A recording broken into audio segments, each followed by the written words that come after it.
Alaikum Pakistan, Assalamu alaikum uncle. Today we have another very important topic اور جس پہ آپ انکل ڈسکشن کریں گے, کچھ اپنے خیالات کا اظہار کریں گے. میرا سوال یہ ہے کہ ہمارے معاشرے میں مثبت پہلوؤں کو چھوڑ کر منفی پہلوؤں پر زیادہ نظر رکھی جاتی ہے, زیادہ اجاگر کیا جاتا ہے, اس کی کیا وجہ ہے؟ اور اسی طرح مثبت سوچ کم ہے اور منفی سوچ بہت, اور اسی طرح مثبت جو ہے وہ سوچ کم ہے اور منفی سوچ جو ہے وہ زیادہ ہے, بہت زیادہ ہے. تو اس پر آپ جو ہے وہ کیا کہیں گے پلیز؟ ہمارے اس سوسائٹی کو, ہمارے معاشرے کو, پاکستانی سوسائٹی کو کیا پیغام دیں گے آپ؟ آپ کا سوال مکمل ہو گیا طاہر صاحب؟ جی جی چلیں, بہت شکریہ آپ کے آنے کا بھی, اور اچھا لگتا ہے آ جاتے ہو پھر باتیں شروع ہو جاتی ہیں آپ سے. تو میں اس پہ ضرور بولوں گا اور کافی اس کے اوپر تھوڑی بہت ریسرچ بھی ہے, بولتا ہوں آپ کو. السلام علیکم پاکستان, بسم اللہ الرحمن الرحیم. آج کا جو سوال ہے یہ بہت اہم سوال ہے, کیونکہ تمام ہماری ترقی اور ہماری شکست اور ناکامیابی کا دار و مدار سوچ پر اور سوچ کے مثبت اور منفی ہونے پر ہوتا ہے. جس طرح ہمارے معاشرے میں کئی پہلو مثبت ہو سکتے ہیں, لیکن ہم انہیں اجاگر ہی نہیں کرنا چاہتے, کیونکہ منفی سوچ اور منفی پہلوؤں کو اجاگر کرنے میں ہمیں جو مزہ آتا ہے وہ مثبت سوچ سے ہمیں حاصل نہیں ہوتا. تو مثبت پہلوؤں کی ہمارے پاس اہمیت نہیں. فرض کریں سچ بولنا, آپ اس پر عمل نہیں کرنا چاہتے کیونکہ جھوٹ بولنے میں آپ کو مزہ آتا ہے. فرض کریں رشوت لینا بدترین عمل ہے, آپ رشوت لے کر بہت خوش ہوتے ہیں کیونکہ یار مال بنا ہے. فرض کریں آپ نے کسی موضوع پر بولنا ہے, تو جو بندہ محنت کر کے کوئی اچھی کتاب لکھ رہا ہے یا کوئی اچھا فن پارہ بنا رہا ہے, تو آپ نے اس کو سراہنے کے بجائے آپ نے اس سے یہ کہہ دیا اور بھری پبلک میں کہہ دیا کہ بھائی یہ تم نے کیا بنایا. ہو سکتا ہے آپ کو فن پارے کی معلومات ہی نہ ہو, آپ کے علم میں ہی نہیں ہو کہ یار آرٹ کیا ہوتا ہے, آرٹ کے ایکسپریشن کا کیا مطلب ہوتا ہے, آرٹ میں کیا پیپر بیلے جاتے ہیں, کیا محنت کی جاتی ہے.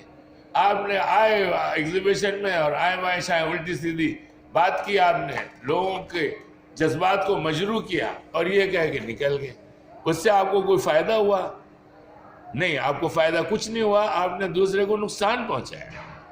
اسی طرح تھیٹر میں, فلم میں, ایکٹنگ کے شعبے میں جب بھی کوئی بندہ کوئی اچھا کام کرنا چاہتا ہے یا اپنی طرف سے کوئی فلم بنانا چاہتا ہے, شارٹ فلم بنانا چاہتا ہے, تھیٹر کرنا چاہتا ہے یا کوئی ایسا پروگرام کرنا چاہتا ہے پبلک میں, تو اس کو پذیرائی ملنے کے بجائے اس پہ بے انتہا سوالات اٹھ جاتے ہیں, اور ان میں سے اکثر سوالات کا جو مواد ہوتا ہے وہ منفی ہوتا ہے, کیونکہ آپ نے اس کو گرانا ہے, اس کی ترقی آپ کو پسند نہیں ہے. اس کی وجہ میں بتاؤں, آپ نے جو سیکھا ہے اس معاشرے میں, جو ہمارے پاکستان انڈیا کا معاشرہ ہے, بر صغیر ہوا کرتا تھا پہلے, اب پاکستان کہہ لیں, ہماری اس سوسائٹی کا جو معاشرہ ہے اس کا جو بیس ہے اس کو آپ منفی سوچ کہیں گے کہ بھئی آپ کوئی اچھا کام کرنے جا رہے ہیں, دوسرے نے فوراً آپ کو روک دینا ہے کہ بھئی یہ نہیں کرنا ہے. اچھا, اس کے پیچھے ایک بہت بڑا بیک گراؤنڈ ہے, اس کے پیچھے ایک بہت بڑا وہ ہے پردہ ہے. وہ پردہ یہ ہے کہ بھئی آپ کسی کی ترقی سے خوش نہیں ہوتے. یہ آپ نے کہاں سے سیکھا؟ اپنے آباء و اجداد سے سیکھا, اپنے بڑوں سے سیکھا, اپنے محلے داروں سے سیکھا, پرانے بادشاہوں سے سیکھا, پرانے ولی اللہوں سے سیکھا. بھئی آپ نے کس سے سیکھا ہے؟ آپ کو دوسرے کی ترقی کیوں نہیں پسند؟ گھر گھر میں لڑائیاں ہیں کیونکہ بھائی فلاں بھائی کا بیٹا زیادہ ترقی کر گیا، میرے بیٹے نے زیادہ ترقی نہیں کی، وہ نالائق رہ گیا. او بھائی وہ دونوں بھائی ہیں، خاندانی طور پہ ان دونوں کی رگوں میں ایک والدین کا اور ایک فیملی کا خون بہ رہا ہے، تو وہ ایک دوسرے کو ان کو پیار کرنا ایک مثبت عمل ہے. اس کی ترقی پہ جس نے ترقی نہیں کی اس کو مبارکباد دینا ایک مثبت عمل ہے. یہ کیوں نہیں ہوتا؟ چچا بھتیجے کو مبارکباد نہیں دیتا، بھتیجا چچا کو مبارکباد نہیں دیتا، پڑوسی پڑوسی کو مبارکباد نہیں دیتا کیونکہ اس کی بیٹی ڈاکٹر بن گئی. وہ آپ کی بیٹی جو ہے کسی ریسٹورینٹ میں آرڈرز لے رہی ہے، کسی فاسٹ فوڈ چین میں کام کر رہی. تو فاسٹ فوڈ میں چین میں کام کرنا کا مطلب یہ ہے کہ وہ عزت کے لائق کام نہیں ہے. آپ نے یہ فرق کیوں ڈالا ہے؟ ہمارا اسلام تو آپ کو یہ نہیں سکھاتا. اسلام نے تو یہ کہا کہ آپ نے ہر ایک کی عزت کرنی ہے اور ہر پیشہ جو ہے باعث عزت ہے. تو آپ نے اس منفی سوچ کو معاشرے کے اتنے اہم پہلوؤں میں ڈال کر لوگوں کی دل آزاری کرنا، جو ایک بدترین عمل ہے، جس کے بارے میں رب العزت نے کہا کہ میں خفا ہو جاؤں گا اگر تم نے کسی کا دل دکھایا. تو آپ کا منفی اس لیول پہ پہنچ گیا ہے کہ آپ نے لوگوں کا دل دکھانا شروع کر دیا ہے. لوگوں کو آپ نے ایک اچھے راستے سے دھکے دے کے، ان کی بے عزتی کر کے، ان کو ڈی مورلائز کر کے آپ نے انہیں اس اچھے عمل سے، اچھے راستے سے ہٹا دیا. آپ کو پتا ہے اس کے بعد ان کی کیا کیفیت بنی ہے؟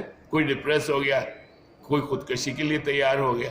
تو یہ آپ نے اتنے نیگیٹیوز کو کیوں جمع کیا ہوا ہے؟ میں آپ سے یہ سوال کر سکتا ہوں، کیوں آپ اتنا نیگیٹو بولتے ہیں بھائی کسی کے بارے میں؟ سامنے تو بول دیا تو چلو ہم شکر ادا کریں گے کہ آپ نے سامنے بولا، پیچھے آپ بول رہے ہیں، اپنے موبائل پہ بول رہے ہیں. ایک آپ نے اسکیم بنائی ہوئی ہے کسی کو تنگ کرنے کی، کسی کو خراب کرنے کی، کسی کا کیریئر خراب کرنے کے لیے، کسی کی پروگرس کو نیچے لانے کے لیے، کسی کی شکایتیں کرنا، اس میں بہت بڑا جھوٹ کا عنصر شامل ہے. تو بھائی آپ نے یہ ساری نیگیٹیوز کو کیوں افضلیت دی ہے؟ اس میں کیا وجہ ہے؟ آپ کو کسی کی ترقی پسند نہیں ہے، نہ خاندان میں، نہ محلے میں، نہ ملک میں، نہ ملک کی ترقی، نہ ملک کے لوگوں کی ترقی. اس کی کیا وجہ ہے؟ نہ عورتوں کی ترقی مردوں کے مقابلے میں، کیا وجہ ہے؟ آپ اس منفی سوچ کو کب ختم کریں گے؟ میں آپ کو بتاتا ہوں یہ کس طرح ختم ہوتی ہے. بہت آسان ہے. آپ نے ہر وقت ایک مثبت سوچ کو اپنی سوچ کا حصہ بنانا ہے. وہ کس طرح بنتی ہے؟ جب آپ کسی کو خوش دیکھیں تو آپ کوئی ایسی بات کہہ دیں کہ وہ اور خوش ہو جائے. جیسا آپ نے دیکھا کوئی بندہ آتا ہے اچھے لباس میں تو وہ اچھا محسوس کر رہا ہے، کسی دوست نے کہا بھئی آپ تو بہت اچھے خوبصورت نظر آ رہے ہیں، بڑے اسمارٹ نظر آ رہے ہیں. تو میرے جیسا بندہ اس کو کہے گا بیٹا آپ تو شہزادے نظر آ رہے ہیں، آپ تو فلاں کمپنی کا ٹاپ ایگزیکٹو نظر آ رہا ہوں. میں اس کا مذاق نہیں اڑا رہا، میں اس کی عزت افزائی کر رہا ہوں اور اس کی ہمت بڑھا رہا ہوں کہ دوسرے انسانوں نے جو اگر ترقی کی ہے اور بڑے بڑے عہدوں پر ہیں اور خوبصورت نظر آ رہے ہیں کسی اچھے ڈریس اپ کی وجہ سے، تو اس میں ان کی محنت اور ان کا مثبت عنصر اور مثبت سوچ شامل ہے، اور اس معاشرے کی عظیم سوچ شامل ہے جو ایک دوسرے کو سراہنے سے بنتی ہے. ایک دوسرے کو آپ سراہیں گے تو انشاءاللہ آپ کی ترقی کو کوئی روک نہیں سکتا. اور اس حسد کو بالکل ختم کر دیں، جس کو انگریزی زبان میں جیلسی کہتے ہیں. ہمارے پاس جیلسی، حسد، کینہ کوٹ کے بھرا ہوا ہے، اور جھوٹ اس کا سردار ہے. تو اس سردار سے یہ بچے پیدا ہوتے ہیں، جھوٹ، کینہ اور نیگیٹو سوچ. تو خدا را اللہ کے نام پہ، اس کے پیارے رسول کے نام پہ، اور تمام انبیاء، تمام ولی اللہ کے نام پہ جو بہت مثبت لوگ رہے ہیں، معاشرے کے لیے اپنی جانیں دے دیں، جانیں قربان کر دیں، لوگوں کو سراہا، لوگوں کو لنگڑے سے کھڑا کر کے چلنا سکھا دیا، لوگوں کو موت کے منہ سے، بیماریوں سے نکال کے واپس لا کے انہیں ایک عظیم انسانوں میں تبدیل کر دیا. یہ مثبت سوچ کی شان ہے. انشاءاللہ اس پہ مزید بولوں گا، ابھی تو میں نے اس کا تقریباً تعارف کرایا ہے، سمجھ لیجئے پہلا حصہ ہے، انٹروڈکشن ہے. انشاءاللہ اس پہ دوبارہ بات ہوگی. پاکستان زندہ باد. اور آج سے آپ نے صرف مثبت سوچنا ہے اور سچ بولنا ہے اور حسد نہیں کرنا ہے. شکریہ پاکستان.